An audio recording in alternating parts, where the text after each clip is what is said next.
जब कोई एक मैच हारे तो उनको जज नहीं करना चाहिए क्योंकि वो धुरंधर कुछ भी कर सकते हैं। हाँ जी, आप सही सुन रहे हैं। मैं बात कर रहा हूँ जनकपुर बोल्ट वर्सेस काठमांडू गोरखस बीच मैच था। उस मैच में जनकपुर बोल्ट ने काठमांडू को पटक पटक के मारा। हाँ, जब सही सुन रहे हो, मैं बता रहा हूँ कि देखो, सबसे पहले मैच हुआ। उस मैच में काठमांडू गोरखस ने पहले बैटिंग किया। उस बैटिंग करते हुए काठमांडू गोरखस ने 101 रन का टारगेट दिया।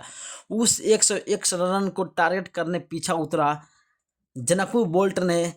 अनिल कुमार शाह और आशिक शेख ओपनर बैटिंग आए। उसके बाद अनिल कुमार शाह कुछ जल्दी ही पवेलियन लौट गए, मगर भाई उनके धुरंधरों ने गजब की पारी खेला और पारी खेलते हुए मैच को जिता दिया। हाँ जी, आप सही सुन रहे हो कि आज अनिल कुमार शाह का धुरंधर ने गजब की पारी खेला और 15.4 ओवर में मैच को जिताया और मैच जीत हासिल किया। मैं आपको बात कर दूं कि आज जनकपुर बोल्ट प्रथम यानी कि पॉइंट टेबल में फर्स्ट स्थान पर, सेकंड में सुदूर पश्चिमांचल, थर्ड में चितवन रॉयल्स और फोर में करनाली यश। तो आप लोग को कौन लग रहा है कि आप लोग या काठमांडू गोरखस, इस तीन टीमों में कौन सा टीम टॉप फोर में जगह बना सकता है? आप लोग कमेंट जरूर कर देना। और मैं आपको बता दूं कि इस मैच से कोई भी डाउट नहीं है क्योंकि अब जनकपुर बोल्ट प्रथम स्थान पर यानी कि क्वालिफाई हो चुका है। सुदूर पश्चिमांचल क्वालिफाई हो चुका है। अब बाकी है तीन टीम। कौन टीम क्वालिफाई करेगा कमेंट जरूर कर देना। नहीं हो तो चैनल सब्सक्राइब